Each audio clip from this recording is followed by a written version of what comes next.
गुरु तुम हो ज्ञानी ज्ञान के दाता, मुनि गुरुवर को करके प्रणाम। गाऊं मैं ध्याऊं मैं सुबह शाम, तुलक सागर एक नाम एक नाम। ओम नमः सिद्धेभ्यः। ओम नमः सिद्धेभ्यः। यदर्चाभावेन प्रमुदितमना ददतुर्यः, क्षणादासीत् स्वर्गी गुणगण समृद्ध सुखनिधि। लभन्ते सद्भक्ता शिवसुख समाजं किं तदा, महावीर स्वामी नयन पथगामी भवतु मे। महावीर स्वामी नयन पथगामी भवतु मे। महावीर स्वामी नयन पथगामी भवतु मे। प्रथम तीर्थंकर ऋषभदेव भगवान की, भगवान महावीर स्वामी की, परम पूज्य गुरुदेव आचार्य श्री पुष्पदंत सागर जी महाराज की, अहिंसा परमो धर्म की, उत्तम सत्य धर्म की।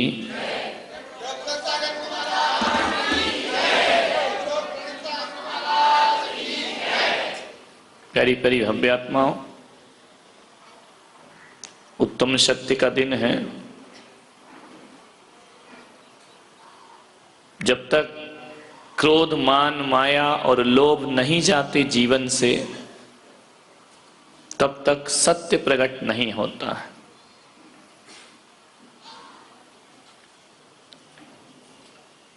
पूजन में आप पढ़ते हैं उत्तम क्षमा मार्दव आर्जव भाव है, सत्य शौच संयम तप त्याग उपाव है, आकिंचन ब्रह्मचर्य धर्म 10 सार है, चहुंगति दुखते काड़ मुकति करतार। क्या मतलब है इसका? कि उत्तम क्षमा मार्दव आर्जव और शौच, ये 4 तो आत्मा के परिणाम हैं, और इन 4 को पाने के लिए सत्य संयम तप त्याग उपाय हैं। जिसके जीवन में सत्य आएगा उसके जीवन से क्रोध नष्ट हो जाएगा। जिसके जीवन में संयम आएगा उसका अहंकार मिट जाएगा। जिसके जीवन में तप आएगा उसकी मायाचारी खत्म हो जाएगी, और जिसके जीवन में त्याग आएगा उसका लोभ अपने आप खत्म हो जाएगा। और ये 4 चीजें तो भाव हैं और 4 उनके उपाय हैं। और ये 4 उपायों को जो साध लेता है उसे आकिंचन और ब्रह्मचर्य धर्म की उपलब्धि हो जाती है और वह निर्वाण को प्राप्त कर लेता है। 4 भाव हैं, 4 उपाय हैं, साधन है, साधना है। ध्यान रखना, 2 परिणाम है। मान्यवर, सत्य प्रताड़ित होता है, सत्य अपमानित होता है, सत्य को सम्मान नहीं मिलता। सम्मान झूठों का होता है, सम्मान गलत का होता है, सम्मान चापलूसों का होता है, सम्मान दिखावा करने वालों का होता है।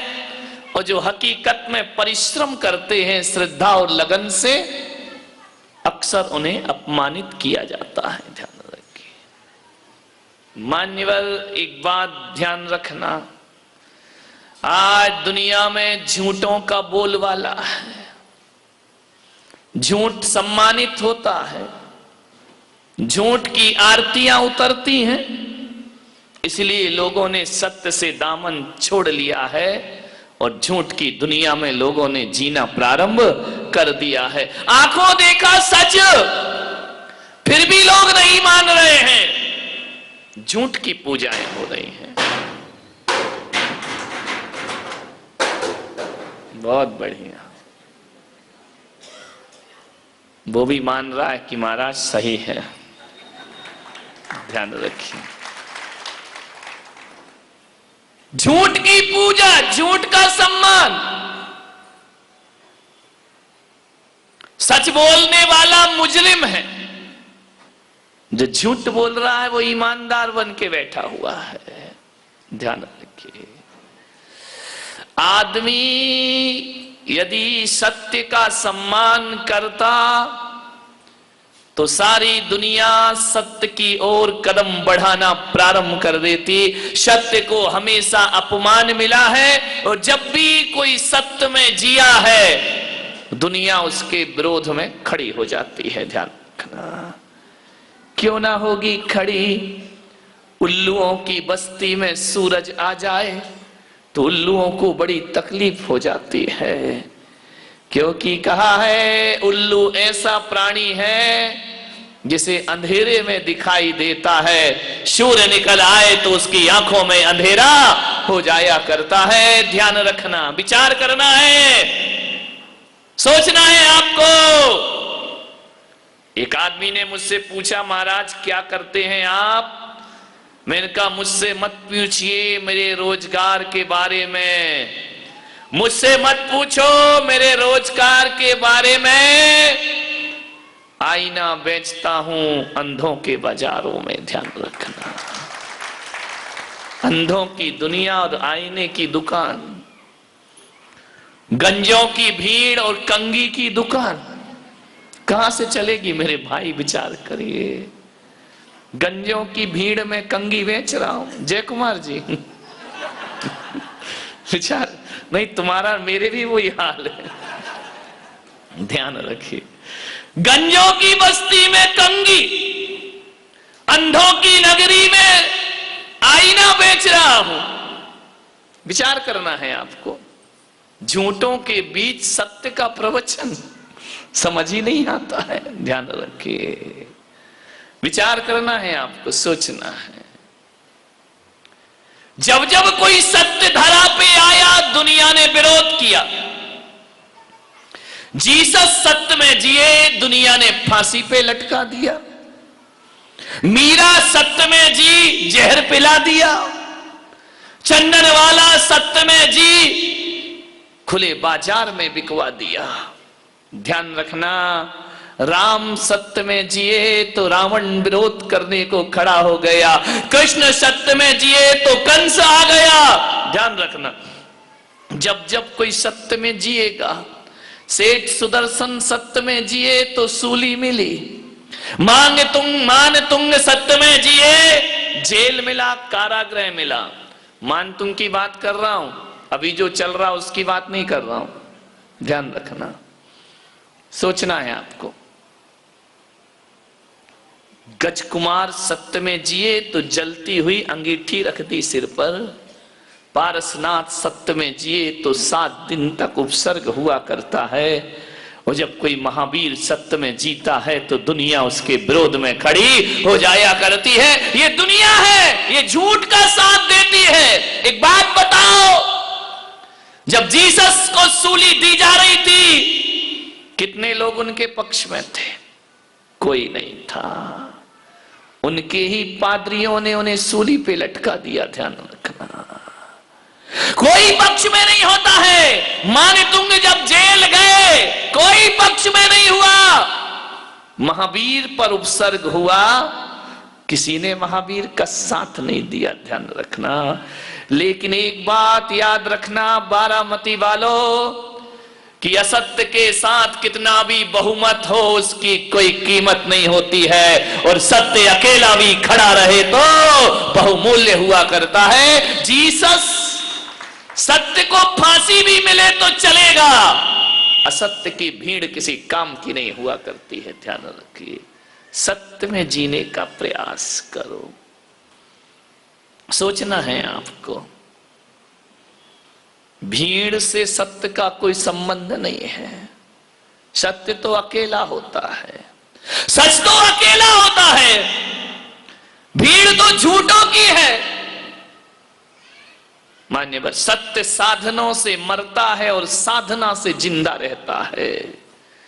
जितनी साधना होगी उतना सत्य बचेगा जीवन में, और जितने साधन पकड़ोगे उतना सत्य तुम्हारे हाथों से निकल जाएगा। ध्यान रखिए, सत्य साधना मांगता है, सत्य चर्चा में नहीं सत्य चर्या में होना चाहिए, सत्य जुबान में नहीं सत्य जीवन में होना चाहिए, तभी जीवन में सत्य पलेगा। ध्यान, एक बच्चा था, उसके पिता मेरे पास आए, बहुत दुखी बच्चे को साथ लेके आए, बोले महाराज मैं आज बहुत दुखी हूं। मैंने कहा वजह क्या है?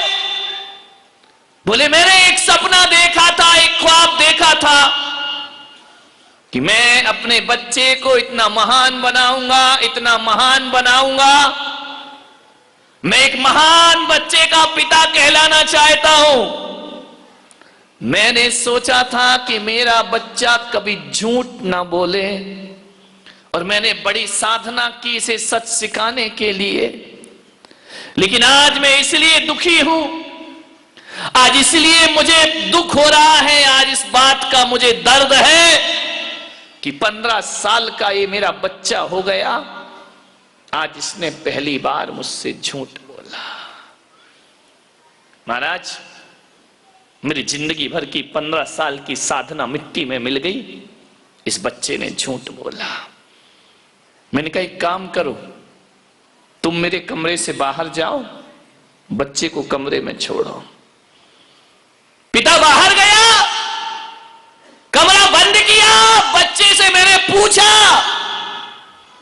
कि बेटा एक बात बताओ, गुरु से झूठ नहीं बोलना, क्या तुमने आज झूठ बोला?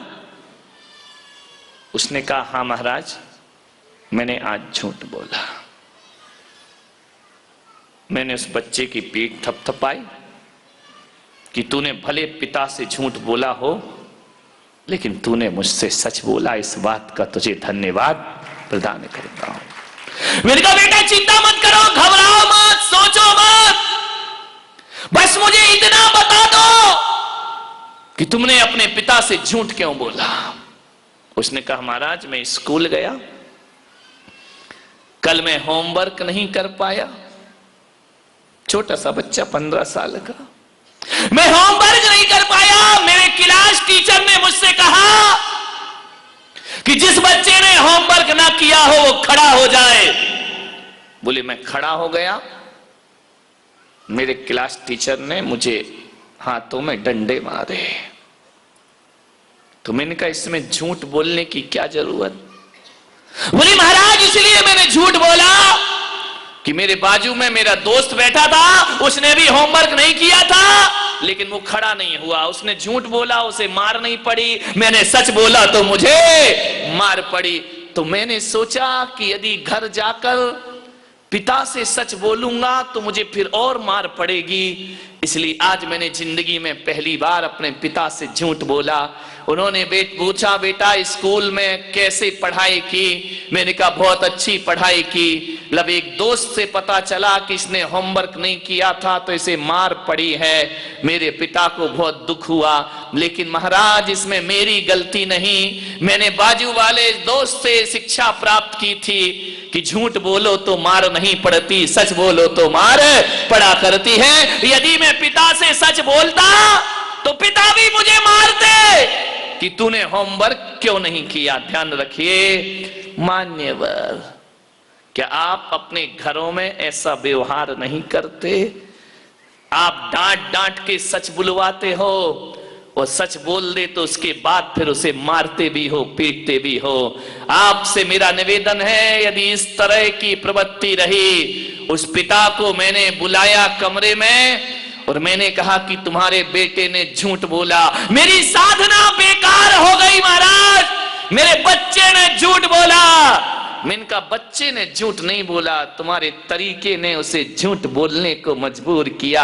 आप बताइए यदि बच्चा ने होमवर्क नहीं किया तो आप क्या करते? बोले मैं इसे डांटता। मैंने कहा बस ये डांट ही उसे झूठ बोलने को मजबूर कर जाया करती है। सत्य को प्रताड़ित करते हो, जो सच बोले तो डांट खाए। तो आदमी डांट और मार के भय से झूठ का सहारा लेना प्रारंभ कर दिया करता है। तरीका ये नहीं होता सत्यवादी बनाने का, तरीका तो ये होता है यदि बच्चे ने सच बोला है तो उसे धन्यवाद दिया जाना चाहिए, और यदि उसने काम नहीं किया है तो उसे कहना चाहिए कि बेटा ये काम तुम्हें करना चाहिए। हम अधिकतर लोग भय से झूठ बोलते हैं, ध्यान रखिए। एक बहू घर में झूठ कब बोलती है? जब सास का भपका ज्यादा रहता है, जब सास के सामने कांपती है। एक बेटा झूठ कब बोलता है? जब पिता से डरता है। एक बहन झूठ कब बोलती है? जब भाई का खौफ रहता है जीवन में। ध्यान रखिए, ये डर मिटाओ। ये डरा करके आप दुनिया को सत्य की साधना नहीं करा सकते हैं, ध्यान रखिए। मान्यवर, मेरा आपसे निवेदन है, दो कारणों से आदमी झूठ बोलता है। या तो लोभ लालच से झूठ बोलता है या भय से झूठ बोलता है। इसलिए आचार्यों ने व्यवस्था रखी, कल उत्तम शौच, माने लोभ गया सत्य आ जाएगा, क्रोध गया भय गया सत्य का जन्म हो जाएगा। अपने जीवन में दो चीजों से बचो, एक तो लोभ मत करो और डरो मत। ध्यान रखना, सही हो तो डरने की कोई जरूरत नहीं हुआ करती है। एक बात याद रखना, एक झूठ को छिपाने के लिए आदमी को 1000 झूठों का सहारा लेना पड़ता है। एक झूठ को छिपाने के लिए 1000 झूठ बोलना पड़ते हैं। मान्यवर ध्यान रखिए, ये सत्य देर अवेर सामने तो आता ही आता है। आया ना 15 साल बाद रिजल्ट दे दिया कानून ने, राम भी गए और रहीम भी गए। ध्यान रखना, कब तक छिपोगे? कब तक लोगों की आंखों में धूल झोंकोगे? कब तक आंखों में धूल झोंक के जिंदगी चलेगी? ध्यान रखना मान्यवर, कोई नहीं बचता। देर सवेर सबका नंबर आने वाला है। क्या राजा, क्या रंग और क्या संसारी, क्या सन्यासी। बुरे काम का बुरा नतीजा। क्यों भाई चाचा? अरे बोलो ना हाँ भतीजा। ध्यान रखिए मान्यवर, झूठ का साम्राज्य ज्यादा दिन नहीं चलता है। गुरु तुम हो ज्ञानी, ज्ञान के दाता, मुनि